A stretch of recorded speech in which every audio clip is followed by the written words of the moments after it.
Toss to White. He's in! Patriots win the Super Bowl! Welcome to Patriots Touchback Podcast. Good evening, everybody. Welcome along to another edition here of the Patriots Touchback Podcast. It's been a long time since we're ready to go for nearly a new season. We're only a few weeks away now from training camp. Let's just see how we get on, shall we? Nick's with me. DJ is with me for this episode. Good evening, gentlemen. How are we doing? All good. All good. Raring to go. Get back into the routine, I think. Yeah, I think training camp's close now. So, what, a couple of weeks, 2-3 weeks? So, it is roughly around about 2 or 3 weeks away now. We will touch a little bit based on what happened at minicamp and OTAs and so on. We've got a number of topics to discuss. But before we get cracking with the show, please make sure that you are smashing the like button. It really does help. Hit the subscribe button. It really does help us. And make sure you follow us on all our social media platforms on Twitter and on Facebook as well. And follow us the podcast on all our platforms, Spotify, iTunes, and so on. Right, guys. So there has been some recent rumors and rumblings going around that apparently a stud wide receiver by the name of, I don't know if you've ever heard of him. His name is Deandre Hopkins.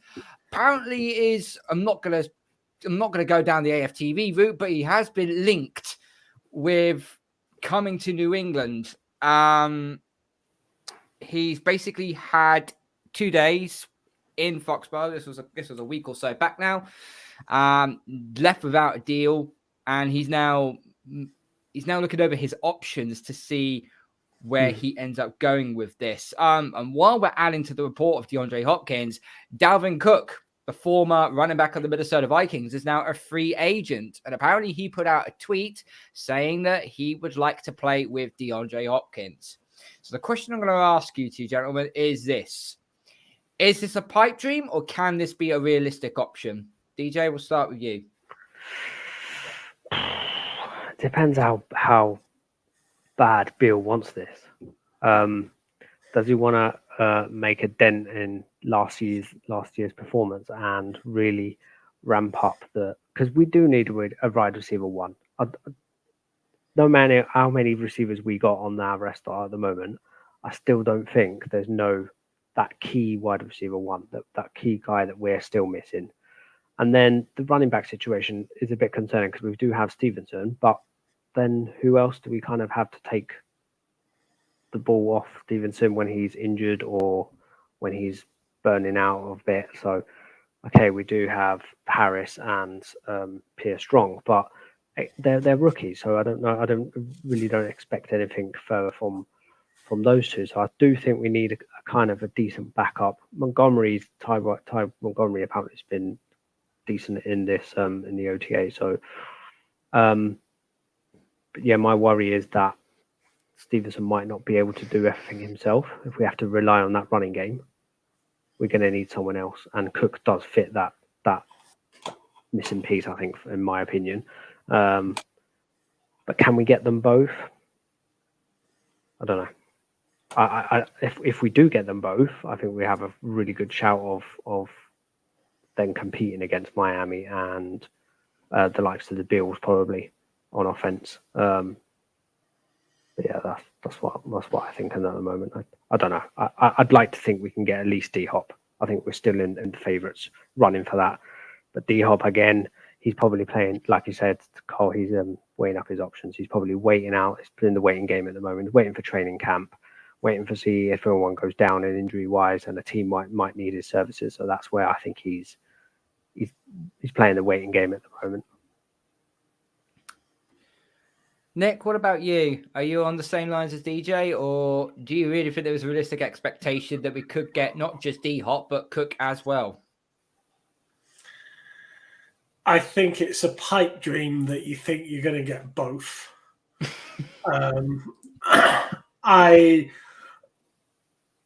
think it's highly unlikely we're going to get Cook, to be honest. D-Hop, well, when was the last time he had a good season? Did he ever have a good season for the Cardinals? He was banned, wasn't he? Did he get suspended for 6 games? And he was still 6 games. a top wide receiver after the PED use. PD. Yeah. And he was still top tier wide receiver. I think it's more, if we do get him, it's more of a tactical level, as in you have to double up D-Hop. If you leave him 1-on-1, that D is going to get destroyed. And Bill knows that. So he knows that if he does get D-Hop, he's going to be doubled up. That leaves up chance for Gesicki to get free. Juju, Thornton, whoever wants to go on that 1-on-1 section. So I reckon that's a possibility that Bill's overthinking. But you just said it yourself. If we get that D-Hop, what if we get the one that's always injured, can't hold the ball, and plays 4 games a season because he's injured or high on whatever he's taking? I think there is a better way to spend our cap. And even if we don't spend it, let's get a credit for it and add it to next year's cap. So if DeAndre Hopkins joins the Patriots and he's the DeAndre Hopkins that was at the Texans, that worked with Bill O'Brien, and Mac Jones has got a real weapon in front of him, then great. I will be the first ones to hold up my hand and say, that was a good signing. But based on what I've seen, it's not exciting me. It's not exciting you. Okay. Let's put it into perspective, Sari. So his last 2 seasons, okay. So he played 10. So he played 10 games for Arizona in 2021. Okay, he had 572 yards receiving and he had 8 touchdowns. Okay, and that was in 10 games. Okay, this year just gone, he's had 717 yards, 64 receptions. And he only managed to get 3 touchdowns. But that is also partly because Kyler Murray was also out injured as well. But if you go back through his entire career, there is only 2 seasons from 2013 to 2021 where he hasn't eclipsed over 1,000 yards. Oh, if we get the Texans, DeAndre Hopkins, then... If you get the Texans, DeAndre Hopkins, then you're talking...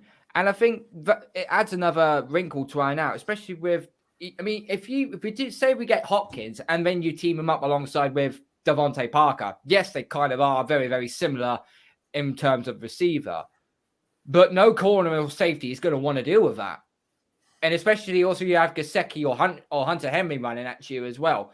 You've got 6'4" to 6'6" blokes coming at you to try and beat you 1-on-1. That's a matchup that you do not want to face. But it is a pipe dream that we're going to get both. I do believe that. But what I also think is we need to look at the realistic and the financial standpoint. So I'm not sure what the cap space New England have. I think it's around about 15 million. Yeah, 14 million. So let's just say hypothetically, okay? So say, for example, you pay DeAndre Hopkins $8.5 million for this year. This is another thing as well. He wants... Beckham's money, which is probably what's put off the Patriots a bit and not offering a deal now. I reckon the Patriots are probably also playing their waiting game, saying, right, okay, we're not going to give you a deal because you want X, Y, and Z, but we're going to let you go out there and see what you can get. That's true. I could see that happen. I could see that happening. But it all depends. Also, going back to the player from if you was to get the Texans guy, you need to see the list of QBs that were thrown into Hopkins at that time as well. Without Deshaun Watson. Without Deshaun Watson. Prior to Deshaun. It's Brandon Weeden, for example. Oh, fucking hell. Now we are. Jesus Christ. That would go far. We'll go a bit back. Yeah. Well, and he had a mixed season, that's all. Well, in 2014, he had 1,210 yards. And he also had 6 touchdowns during that season. So he clips over 1,200 yards in his sophomore year. And I don't think that was when I don't know when Deshaun Watson actually turned up there. Actually, was it 2017, 2018? One of those two, something along those lines. Anyway, but I don't know. Check the local masseuse. She'll tell you. Yeah. That was a really poor joke there. Wow. But say for example, you also get Dalvin Cook and say we signed like a $5 million contract. This is the minimum to try and say prove yourself. But to be honest, Dalvin Cook, when he was at Minnesota, he has proved himself. He is an elite running back, a very good running back. So there's no way he's going to accept the bare minimum. So I just think we're either going to get one of them or we're going to get none of them.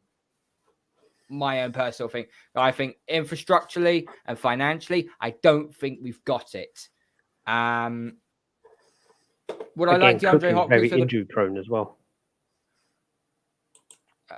He is injury prone in a little bit of a way.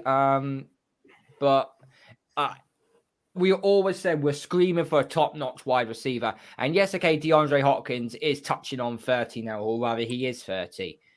Yeah. But if he could still get some elite production out of him for the next 2 years, I will be more than happy for it. Because as you said, that's going to open up the lanes for the likes of Juju Smith-Schuster.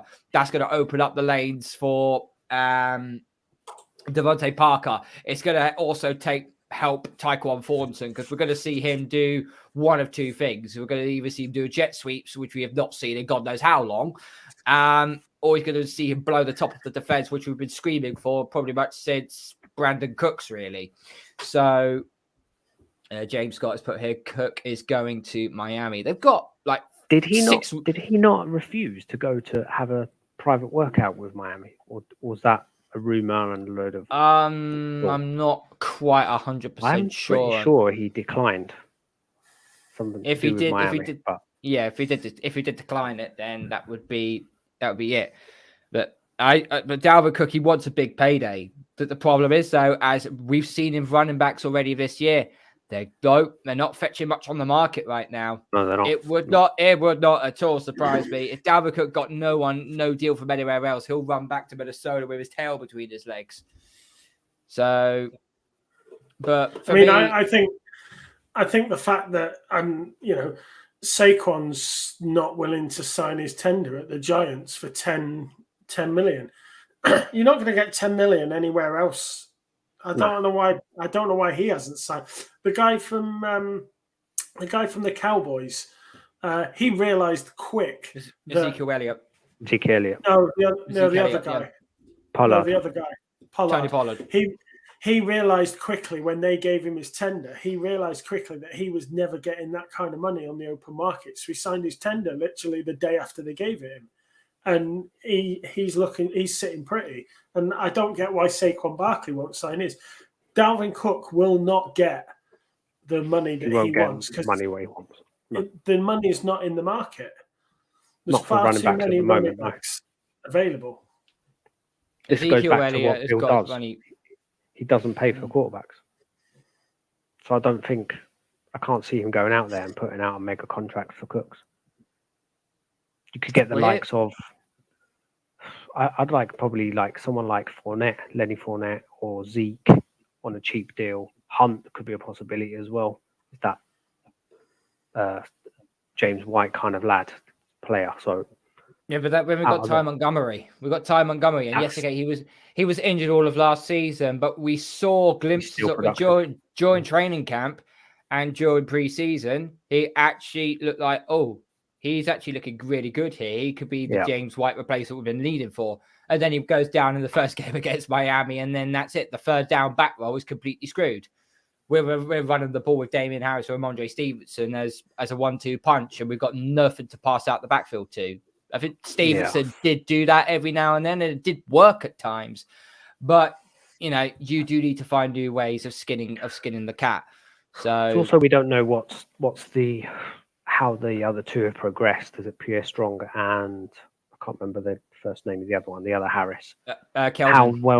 Kelvin, Kelvin how Harris, well have they kind of progressed from last year going into this second season? So I'm guessing OTAs and training camp will tell all this. So it's hard. It's hard with that one because it's hard with that one because OTAs and minicamp, they don't put pads on.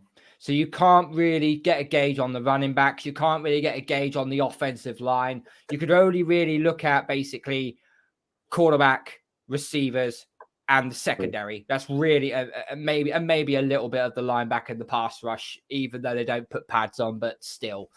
I think it's very hard to gauge on running backs until we see training camp, we did get a little bit of what Pierre Strong was capable of in a couple of games for New England, and he did show he's got elite speed. And if he does get out in the open field, he's very, very hard to stop. So there is something to look forward to with that. But I mean, Strong was like the third choice running back on every game, wasn't he? He was like the third.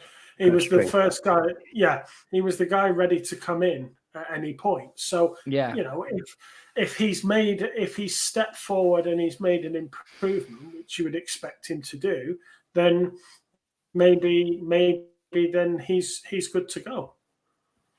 I don't, like I said, I don't. Stevenson, Montgomery, and Strong as your three leading running backs. But yeah, that's me. I mean the contract restructures from recent days. So now we did Parker restructured his contract, and we've redone Bentley's as well. So it's freed up about, I'd like to say about $4 million, give and take, 3 maybe. Yeah. So again, what's that for? That's another question asked. Where is it for? Like Nick has said, is it to carry on and take it till next year, or is it in a build up towards someone or trade, or we don't know. I generally think that it's Mac Jones's third year that you're gonna need to give him an elite weapon to use, and I think if we continue to go down this path of just saying, "Oh, this receiver will do, this receiver will do," at some point it's going to come back to catch up, and it may already have done. It may already have done. So, I personally think with this standout question, I don't think Cook will come to the Patriots. I don't think it will, because I think it's just unrealistic. It's unrealistic, and the financial side of things, it just doesn't make any sense. The Hopkins one, on the other hand, I can see happening. But it just all depends who else comes in for him. Right now, there's only two teams on the table that want Hopkins. One of them is the Patriots. The other one is the Tennessee Titans. And the Titans, for me, they're on the downswing. Why would Hopkins want to go to a Titans team where the Jags are better? The Colts are probably have got a brand new QB who might just do them a solid. And Houston, yeah, they want it back. No, Houston. I don't know. They got a good running back, and they got Brandon Cooks, but that's probably about it. Browns again with Watson, possibility. Wrong division. Okay, let's just go around the horn. Do you think we're either going to get one, or do you reckon we're going to get neither? DJ? One. D-Hop or Cook? D-Hop. Nick? Neither. You reckon we're going to get neither? This is where we need Henrik on the show, because he has the whole positivity. No, we're going to get both of them. Nick's been converted to Luke. It's the fucking positive. Thank you. I'll take that as a compliment. Okay, right. I just don't. I don't think that we are going to be getting the Houston Texans version of Hopkins. I cannot see it. And I don't think you get that, but you're still going to get an elite production out of him. He is. No one's going to fear Devontae Parker. No one's going to fear Tyquan Thornton, apart from his flat-out speed. No one's going to fear Juju Smith-Schuster. You put DeAndre Hopkins in there, it's going to put everyone's going to put 2 men on Hopkins, and then everyone's got to go one-on-one Devontae Parker. Not a fair matchup. One-on-one with Thornton. Good luck if you've got the speed to catch up with him. One-on-one with Hunter Henry. One-on-one with Mike Gesicki. It's all about scheming. And Bill O'Brien knows Hopkins inside and out. He doesn't need to be the 1,000-yard Hopkins, but he could do so much for the offense just being with his presence on the field. That's how good of a receiver Hopkins is. All right, Nick, question. Do you think Hopkins is still a top 5 wide receiver in the NFL today? No. Okay, so who would you put him forward then? What, the likes of Hill, Adams, Jefferson? Yep. Diggs. 4. Cup. Cooper Cup 5. Cooper Cup. Evans, yes. 6. Evans, maybe he's on the turn. No, But then you go to gonna... Hopkins. If I had a list, if I had a list of wide receivers in front of me, I could probably pick 10 ahead of Hopkins. Right. Would you pick Hopkins with our wide receiver depth chart now? Out of all of them. What would I put him? Would I put him on the field? No. Would you pick Hopkins over the 5 that we've got currently now?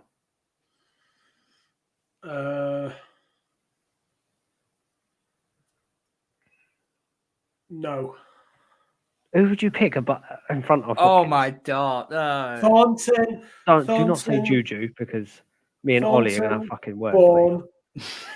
Thornton, Bourne, Juju, and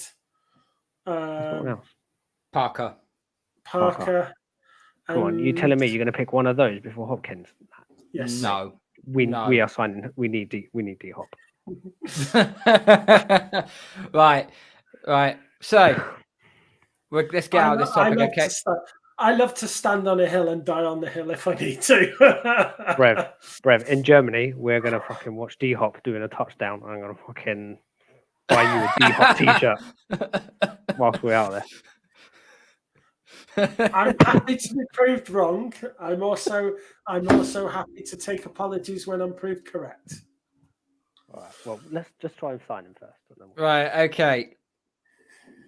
Oh, hang on. Let me just sort this out. I just don't see. I don't see how our wide receiver core is any better than D Hop. Right. Let's move. Let's move on. Let's go. Right. Let's move. Right. Let's move on. Let's move on away.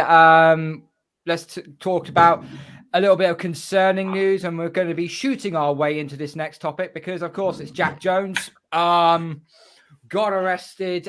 Don't look at me like that, Nick. I was going to say you call my masseuse joke bad, and then you go, we're going to shoot him away. Talk about glass houses. Evil. Yes. So our CB2 corner, Jack Jones, got arrested at Logan International Airport for having 2 firearms. It's not in his possession, was it? It was in his luggage, wasn't it? In his bag. In his bag. He is in massive hot water for it because I believe the sentence in Boston, or Massachusetts law rather, if you carry a firearm on you, is 30 years in prison. Mm-hmm. I could be wrong. If I'm wrong, please put the comments down below and tell me what it is. But that's what I got told anyway. This is actually very, very severe because Jack Jones, when we got him in the draft last year, he was, let's just say he had a bit of character about him. He had a bit of past history about him. To come back to bite him on the arse this time round. I hope to God that there is some way we could keep hold of him, but the Massachusetts laws are so strict, it is ridiculous. There is a grey area that is sitting right in front of us. In that, when you talk about the law about carrying firearms, and if he'd gone to security and he'd tried to go through the security with 2 firearms, 1, he'd be very stupid, and 2, that's where the law comes in that effect. However, there's excuse me. There's a technicality in that he realized before he approached the desk, he realized that he had these firearms in his bag. Now, the comment that came from his attorney or somebody close to him said that he didn't realize the guns were in his bag when he packed his bag.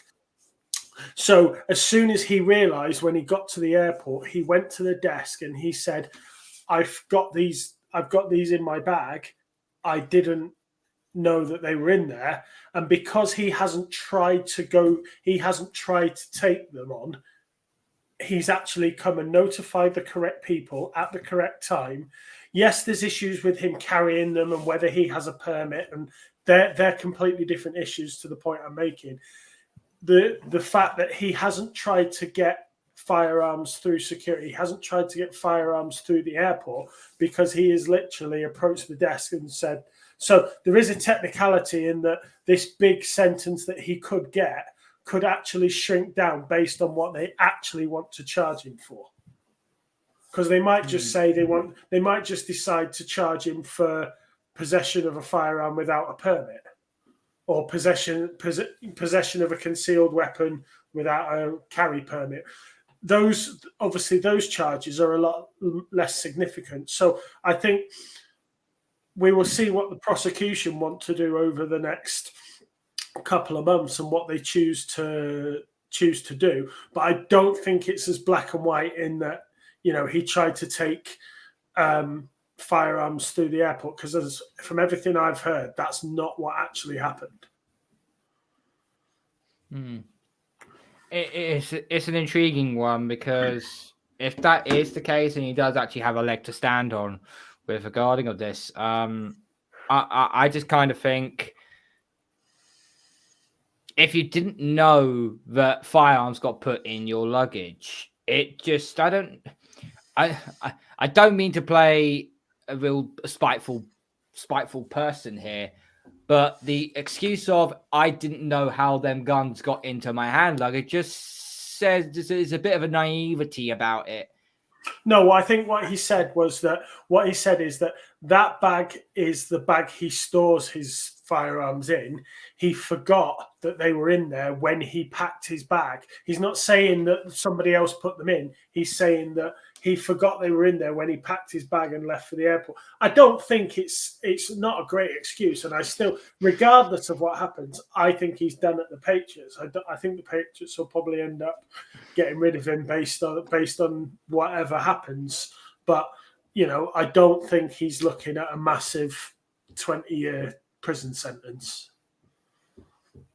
No, but it will. But with this incident, it could affect his playing career. Now, if this was a franchise that really couldn't give two shits about it, i.e., say, I don't know, like Houston or the Pittsburgh Steelers or anything like that, they probably would have just brushed under the car because it's fine, not a problem. The Patriots are basically a very proud organization, and they don't tolerate that sort of discretion, especially when Bill Belichick is still ruling this franchise with an iron fist. Is there a chance that Jack Jones could get cut? Yes. Yeah. DJ? I don't know, because I don't think it's in the Patriots' best interest to cut him at the moment.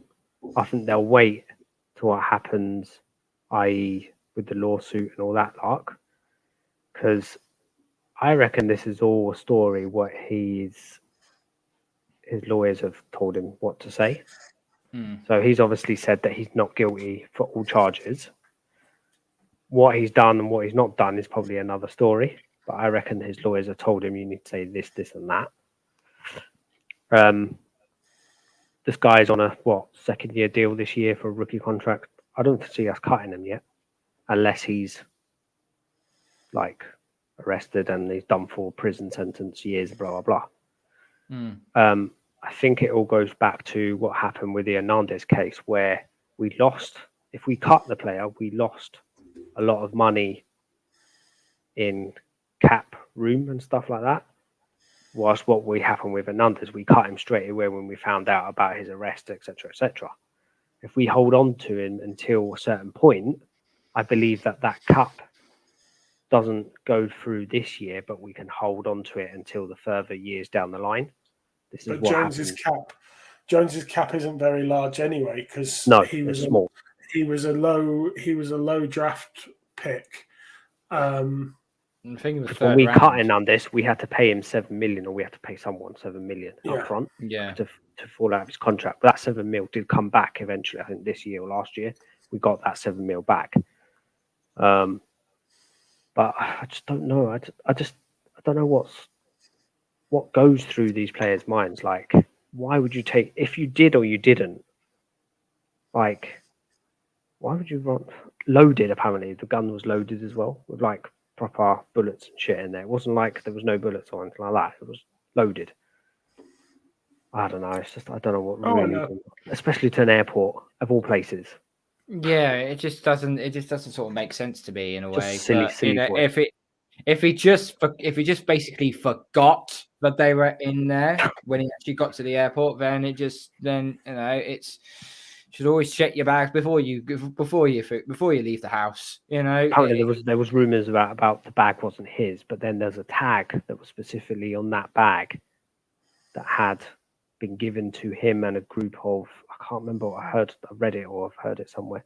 There was a group of them that got given these type of bags, and there's only like one out of, I think there's only about like 100 of these bags around the world apparently that was given by this specific person.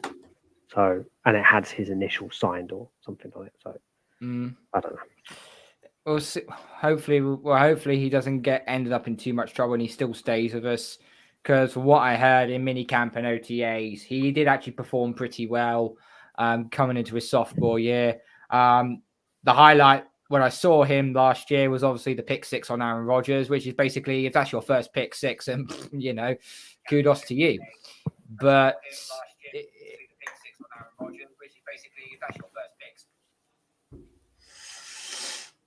anyway, right. Let's move into OTAs and minicamp, shall we, guys? So obviously that's now it's been and gone now. We're waiting on training camp to start. There were quite a few people that need to be mentioned. Okay, obviously Julius Smith-Schuster wasn't there at all during OTAs and minicamp, and so on. From what I'm gathering, apparently there is going to be no quarterback controversy, no quarterback competition. The Patriots.com are basically turned around and saying that Mac Jones has got his job sold, no problem at all. Bailey Zappi is obviously the backup QB. And then as the QB3, you've got Trace McSorley, the former Ravens quarterback. And he also played for someone else. I can't remember who it was now. It was last year anyway. Let's take a look at the corners. So obviously, first round pick out of Oregon for us, Christian Gonzalez looks to be usually when we pick a corner in the first round, you expect him to like make a bit of an impact and then gradually go on as the season goes on to be, wow, he's a real standout corner. It seems like from what I'm seeing on reports, he's basically stolen the cornerback 1 position. Yeah. He's pretty much done it already. And we're not even in mid-training camp yet, and already he's solidified that already. It just shows you what a talent that we actually have. Yeah, in that position. The only downfall slightly on this is going back to the Jack Jones situation. Does this put an extra bit of pressure on Gonzalez to produce now because we don't have that? We might not have that Jack Jones depth anymore there. So I reckon we're probably more dependent on Gonzalez to come through it more than ever now, because we might be a bit light on the CB situation unless we was to sign someone in training camp period. But yeah, I think Gonzalez is a steal of considering where we drafted down to go and get him. So yeah, I'm pretty confident in he'll be our CB1 going week 1, week 2. He does look that very Gilmore type like a player, which is what I think Bills loves about the CB position. So yeah, I'd be interested to see what this lad can actually produce for us in the season. Yeah, one receiver who, let's just say, had a bit of a I can't say a poor season, because obviously he didn't really get the chance to play last year because, well, Matt Patricia is an absolute hack, and that is, of course, Kendrick Bourne. Apparently, for what I've seen in OTAs, he looks bigger, and he's bought into what Bill O'Brien is actually doing. He's got great energy and chemistry with Mac Jones, and I don't understand why you take that away during games from last year because for me, when Bourne played with Jones in Jones's rookie year, Bourne was actually a very, very good receiver for us. A very good receiver. I just feel like, why would you take that away?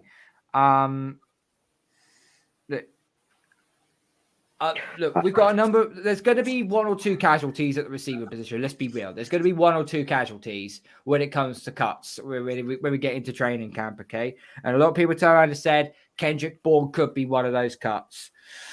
Now with the Parker situation, with that restructuring deal, does that put Bourne at a higher risk now of getting cut? I don't know if it last year was down to Bourne's attitude versus playing versus probably not learning the playbook. I don't know if that scheme that they were running wasn't favourable for Bourne. I think Bourne is how do I say it? He likes the wildcat plays and stuff like that, like the running across behind the quarterback and your jet shoot and run play. That's not the type of Patriots playbook that we wouldn't establish. So is it him just maybe now? Bourne basically likes to be hit in stride. That's basically him as a receiver. He's a different player than what the Shanahan playbook was to what we're running at. That's the way I see it. I think the fact Bourne didn't play because he called Patricia an idiot or a fucking idiot. And guess what? He's 100% true. And we digress. So carry on.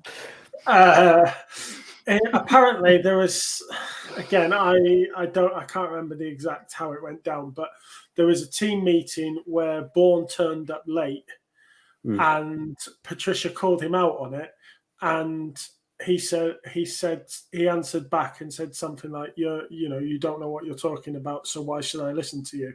And that was him sitting on the bench for the rest of the year. So hopefully Bill O'Brien says, you know what, I can use this Bourne. I don't need that Hopkins lad. I've got this Bourne lad. I'll have him. Possibly. But look, Bourne needs a resurgent season for me. We saw what he was capable of in Mac Jones's rookie year, and it did help. It really did help. But you can't rely on Devontae Parker to stay healthy. That's the problem that we got. He is very injury prone, and when he's injured, he's not. He's hard to try and substitute on the field. But when he is on the field, and when he did play for us last year, you saw the impact that he made. There are like 4 or 5 catches on a highlight reel, which I saw Parker coming up to go double coverage and just clutching it out the air. Just outstanding stuff.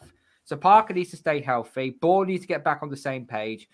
You've also added 2 receivers in the draft as well. Demario Douglas, the 7th round selection out of Liberty, and Keishon Butte as well, the LSU product, who apparently last year, if he was completely healthy, he would have been at least a day 2 pick, maybe even a day 1 pick, depending, because when he is fit and healthy, he is an outstanding talent. But there's your Achilles heel. Pardon the pun for injuries there. He is injury prone. I reckon we redshirt both of those this year. It wouldn't surprise me if we would. It wouldn't surprise me if we did. We probably won't cut any wide receiver. I think we're just going to go with. It also depends on how Thornton is this year as well. It's an intriguing one. There's Trey Nixon as well. Trey Nixon. Trey Nixon. Yeah, Trey Nixon's a training camp guy. Malik Cunningham as well, who we also got out of Kentucky, who was quarterback. He's now a wide receiver. He basically ran his first route. He had never run a route in his entire life up to this point at training at OTAs. So long way to go. And who does that remind you of?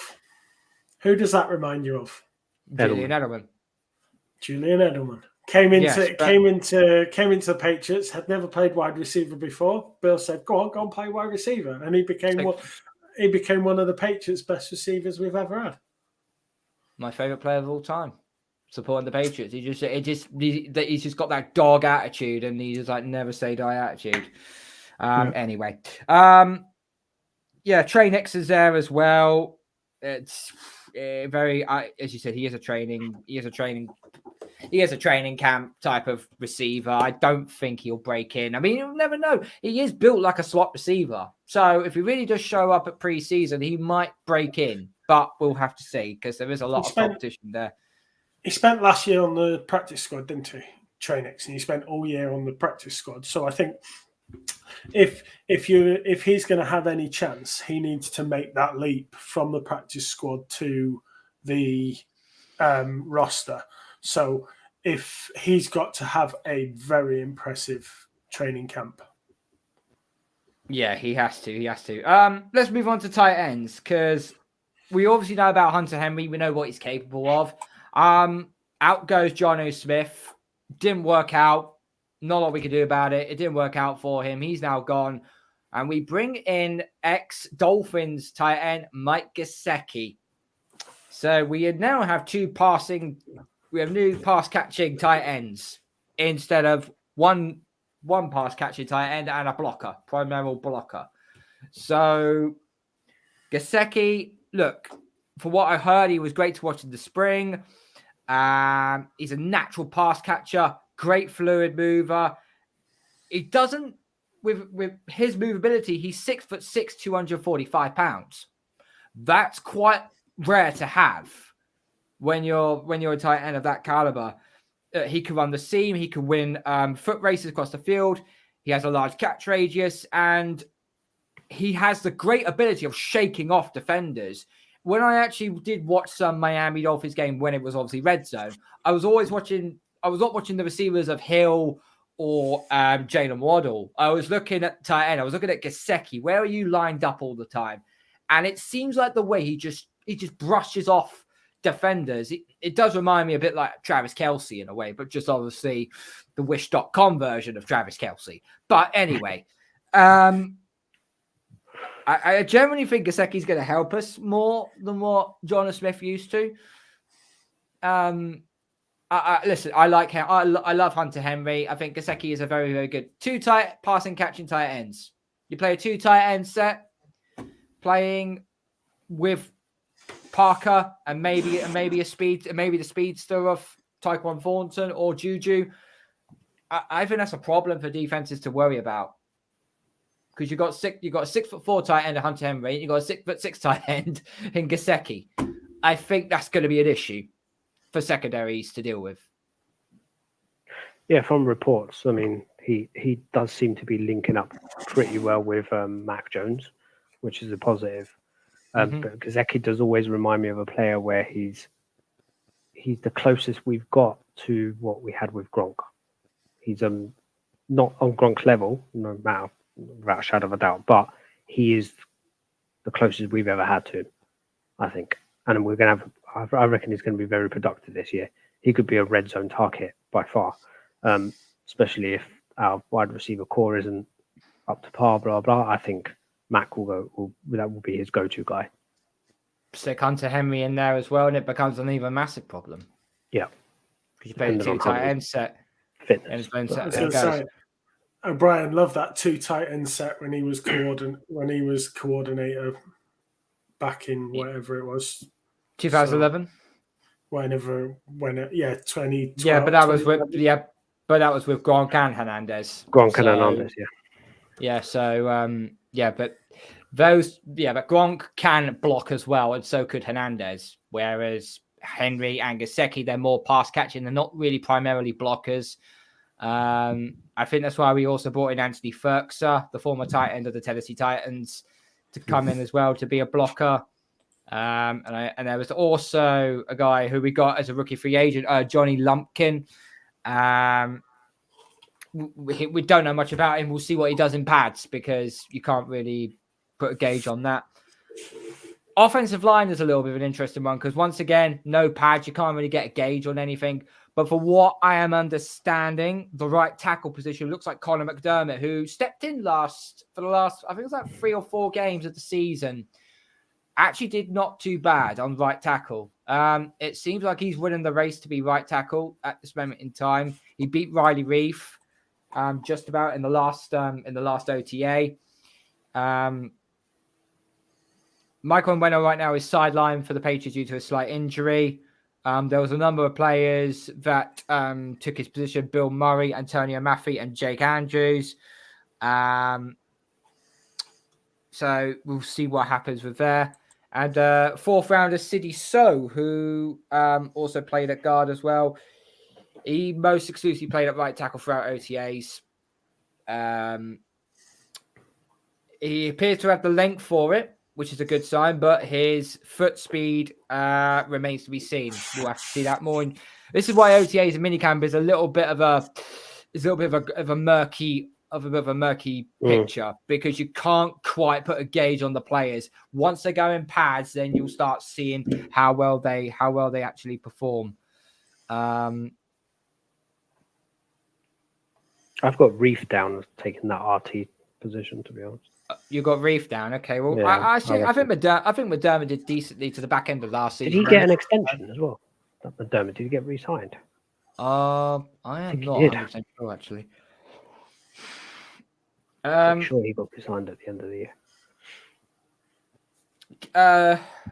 Keon White, our second round pick, is making a bit of a name for himself here. He has got all the physical tools. Is he happy to be here yet? Oh, Jesus Christ. He's there to work. He's there to work hard.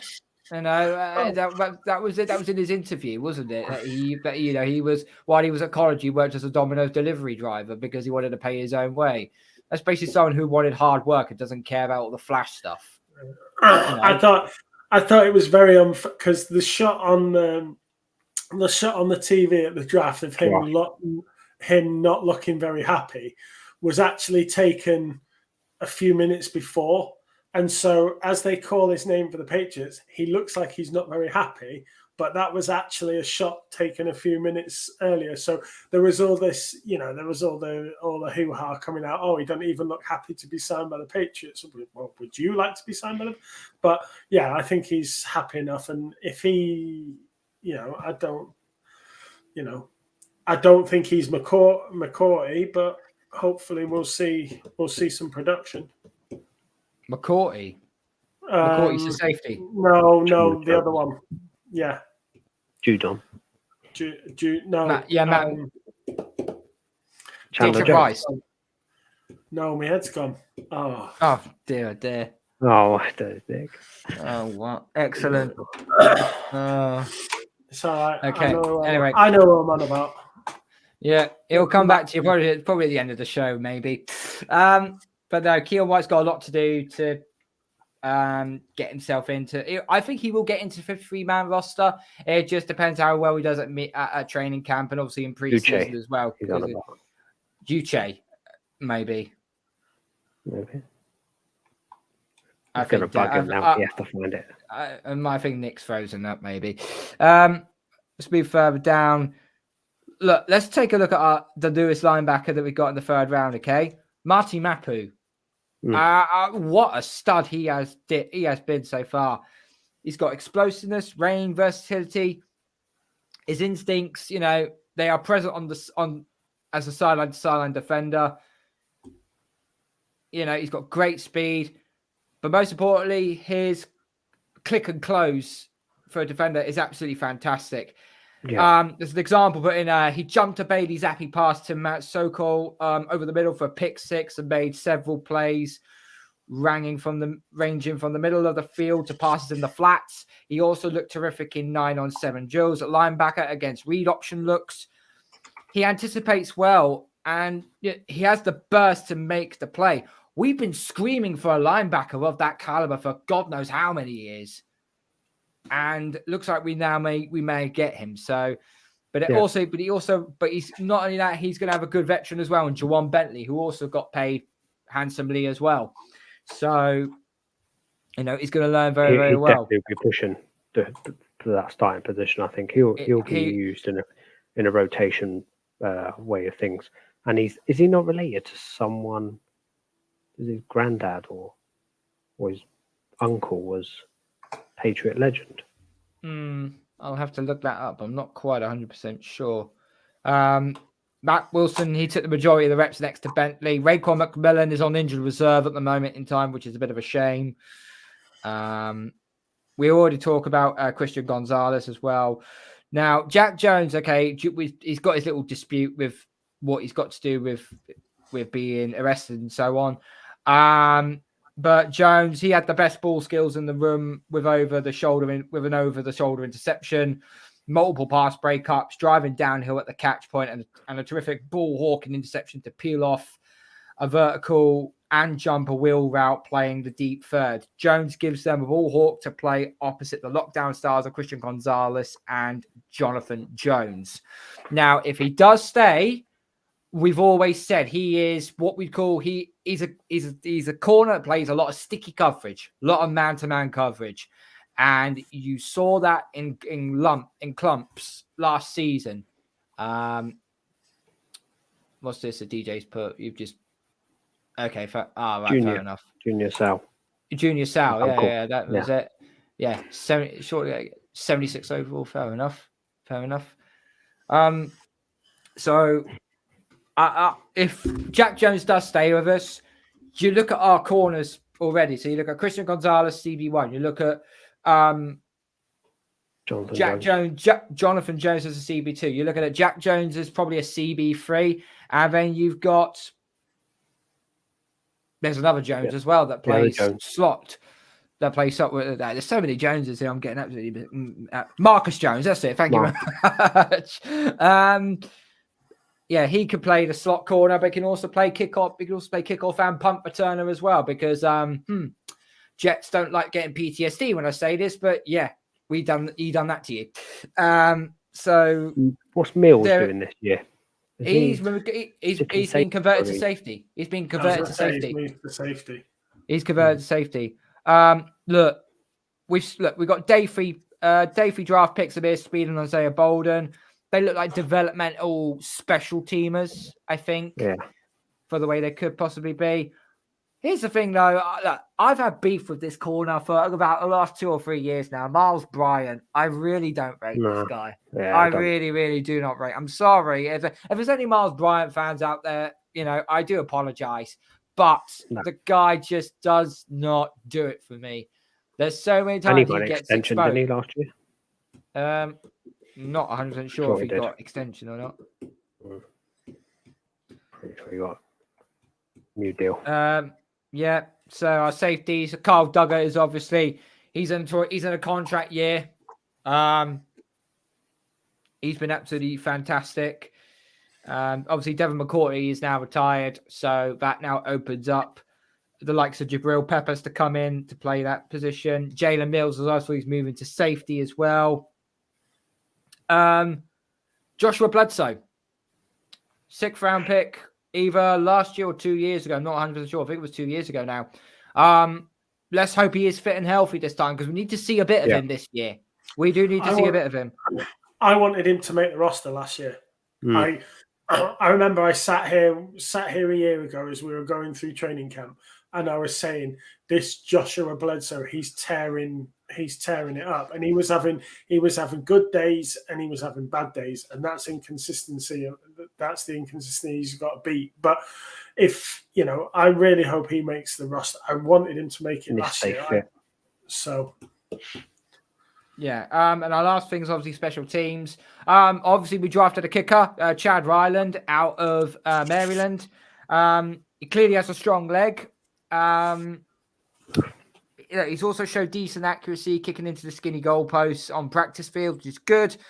Apparently, Greg Bedard has said that the rookie 4th rounder should win the job over veteran Nick Folk.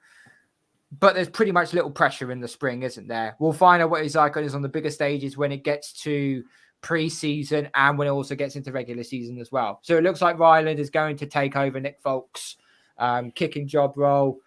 We also got a new punter as well, Bryce Beringa. As long as he's healthy, should win the punting job over Corliss Waitman. But Beringa has been limited in the spring.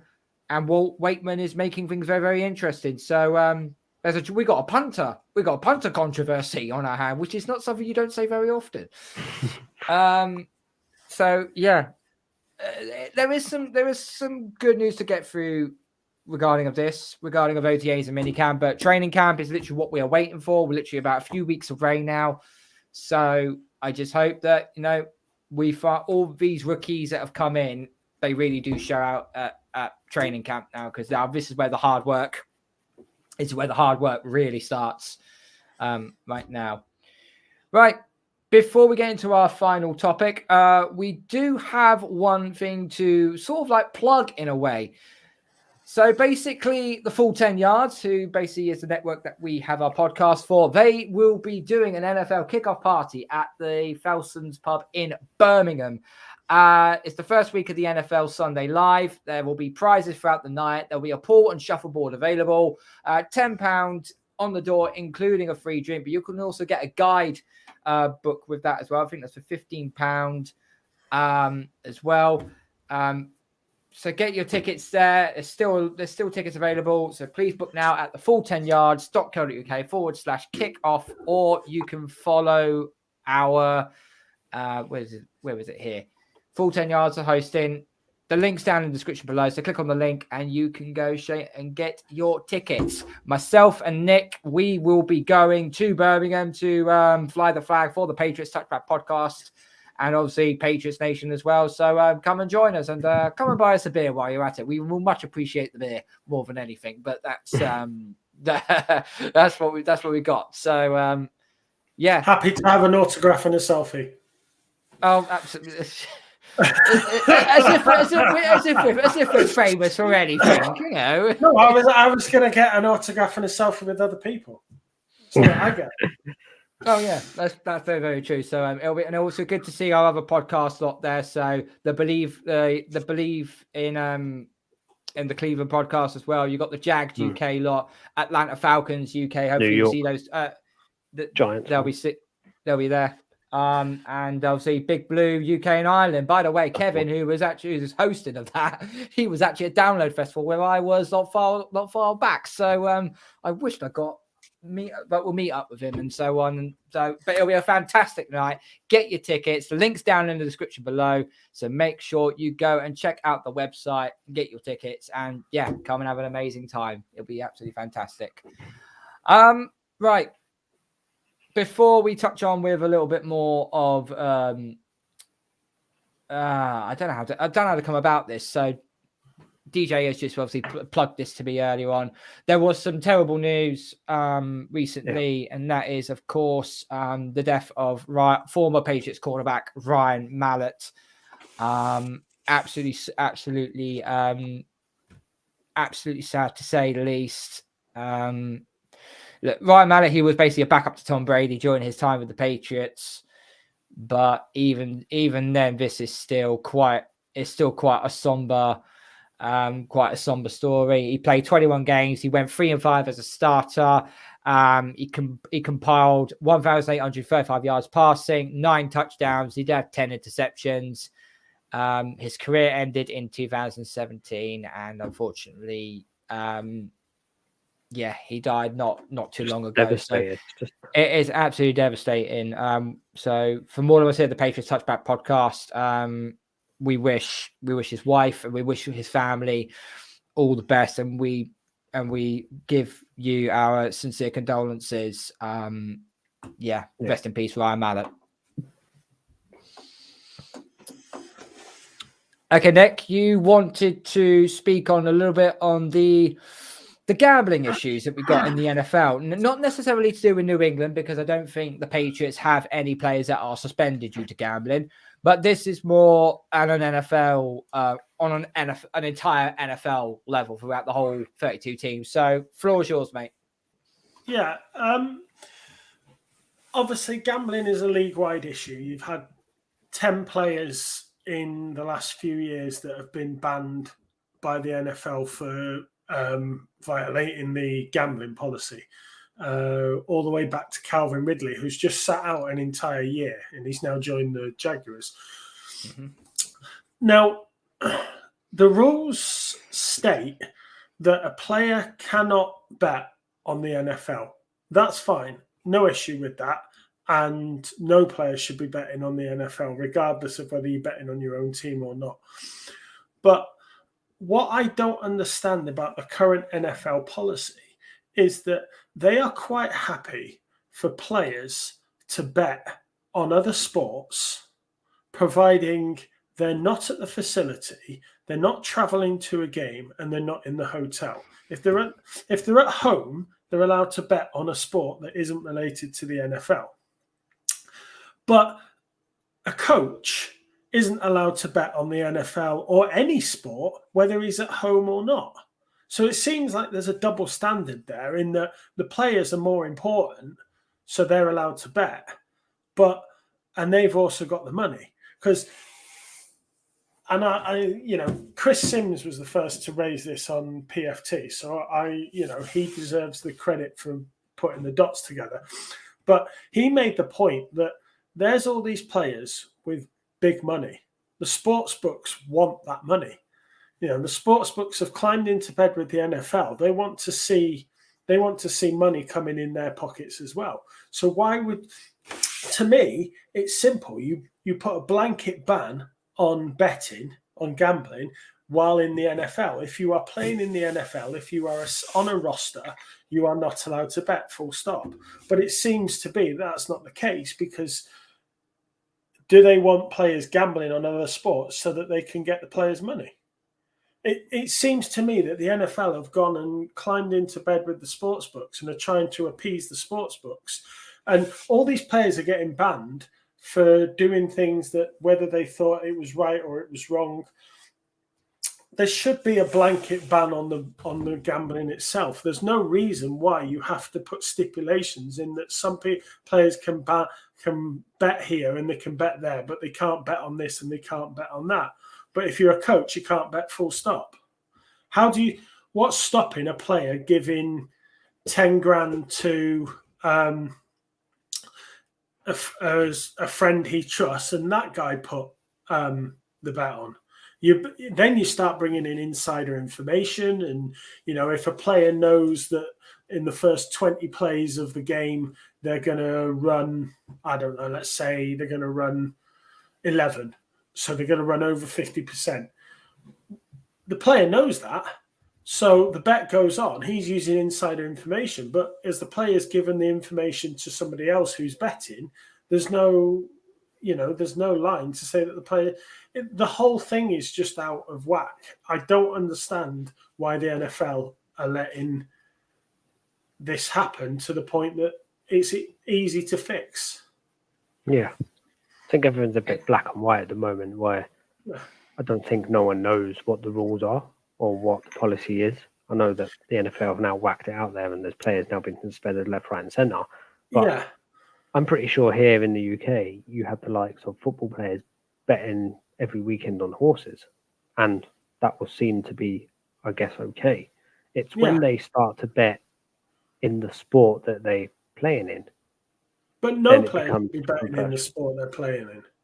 And, I get over here, Ivan Toney's just... You got Tony, yeah, you got here. Yeah, he's just picked up an 8-month ban.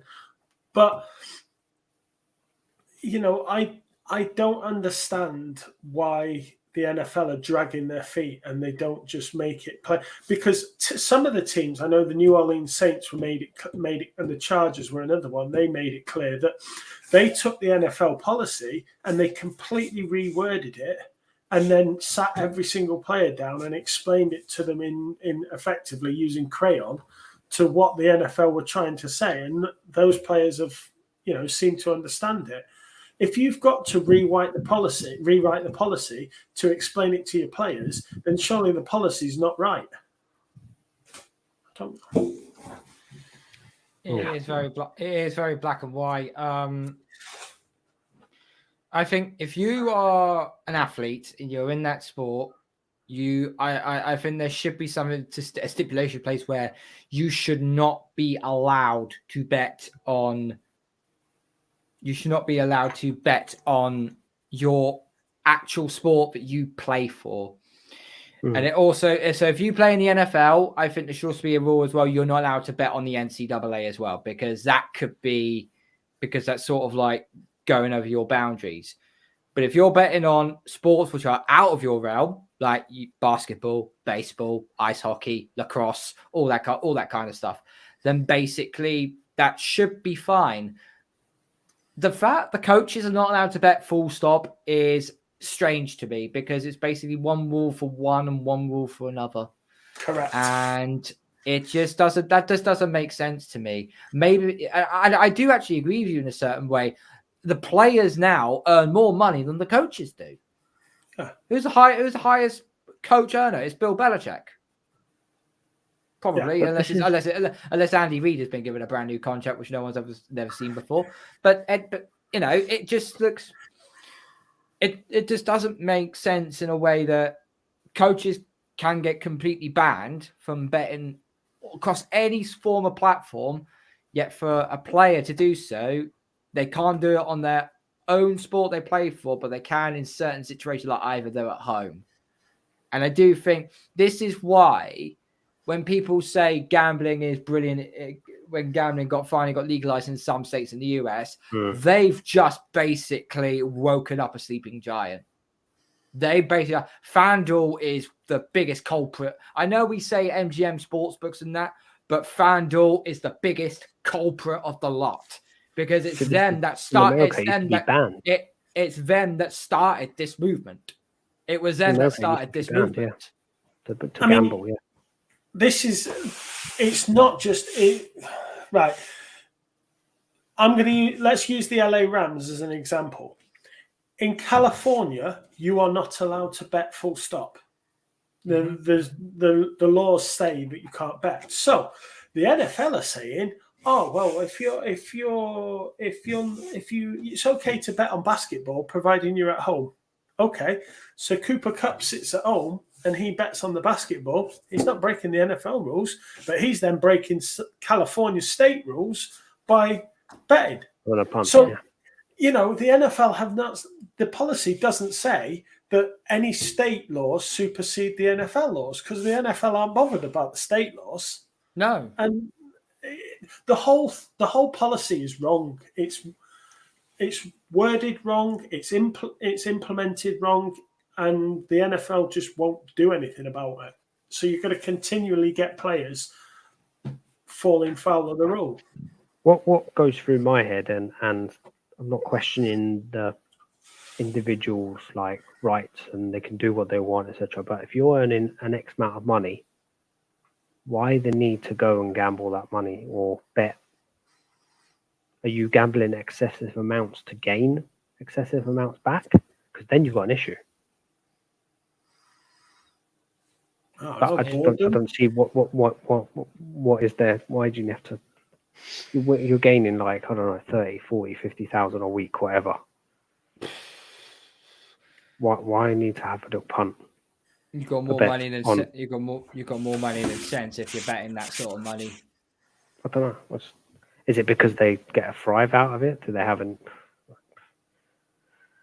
Well, I'll ask you a question. Not like gambling. It's other things as well. Like, I'll be truthful, very honest with myself. Okay, I did originally have a gambling problem, and then I basically turned myself away from betting for about 5 or 6 years. Now, anytime I do decide to bet, it's basically a weekend accumulator, 7-fold accumulator for football. Or sorry, because we're running an NFL show, soccer. Sorry, have to put that into perspective, shall we?